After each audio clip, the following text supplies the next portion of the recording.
ఏంటత్తయ్య ఈరోజు స్పెషల్ మన ఇంట్లో దోశ. ఏం దోశ? స్టీమ్ దోశ వేస్తున్నారా ఏంది? అవును. అరే ఇది ఇలా వేసుకుని మనం ఇలాగ మూత పెట్టుకోవాలి. అవునా? అయిపోద్ది అన్నమాట 2 నిమిషాల్లో. ఇది పిండి ఎలా తయారు చేసుకోవాలన్నది నేను తర్వాత చెప్తా, కానీ నువ్వు తినేయి. ఇది ఏం చట్నీలు ఇవి? ఇది ఈ స్టీమ్ దోశకి ఏం చట్నీ కాంబినేషన్ బాగుంటుంది? ఏ చట్నీ అయినా బాగుంటుంది, కానీ ఇది చూడు ఇలా స్పాంజీలా ఉంటుంది అన్నమాట.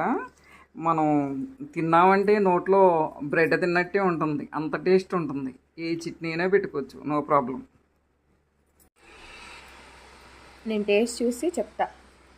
ఎందుకు టేస్ట్ చాలా బాగుంటుంది. మీరు కాదు, అది మా కరివేపాకు చట్నీ, ఇదేమో పల్లీల చట్నీ. మనం ఏ చట్నీ అయినా పెట్టి తినొచ్చు. ఇది చూసావా ఎలా స్పాంజీలా ఉందో. ఇలా దీన్ని త్రగేయకూడదు, మనం అలా వేసి తినేయాలి. ఓకే, సూపర్ ఉంది తీయరు, చాలా బాగుంది.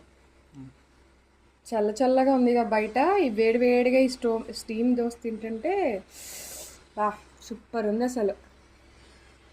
స్టీమ్ దోశ ఎట్లా చేసుకోవాలో చెప్తా అత్తయ్య గారు. ఏం కావాలి, ఎట్లా చేసుకోవాలి, ప్రాసెస్ ఒకసారి చెప్పండి మాకు. నైట్కి నేను బియ్యం నిన్న పొద్దున్న నానబెట్టి పెట్టుకున్నాను. 2 గ్లాసులు బియ్యం, 1 గ్లాసు మినప్పప్పు. బియ్యం అంటే మామూలు బియ్యం వేయకూడదు. ఇదిగో అబ్బాయిలు బియ్యం దొరుకుతాయి మనకి. ఈ మనం ఆంధ్ర వాళ్ళు ఉప్పుడు బియ్యం అని అంటారు. కిరాణా షాపుల్లో దొరికితే ఎక్కడైనా సరే. ఈ రాత్రి నేను పిండి పట్టేసి ఇదిగో ఇలా కుండలో వేసి పెట్టుకున్నాను అనమాట. అంటే పిడతంటారు దీన్ని. ఎందుకు కుండలో వేసుకోవాలి మనం? ఇది కుండలో వేసుకుంటే పులుపు అవ్వకుండా ఉంటుంది.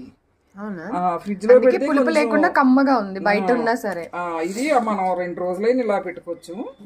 కొంతమందికి ఇష్టం ఉంటుంది, ఇష్టం ఉండదు పులుపు అయితే. అందుకు మనం కుండలో వేసి పెట్టుకున్నాం అనుకో పులుపు అవ్వదు. చూసా ఎలా ఉందో.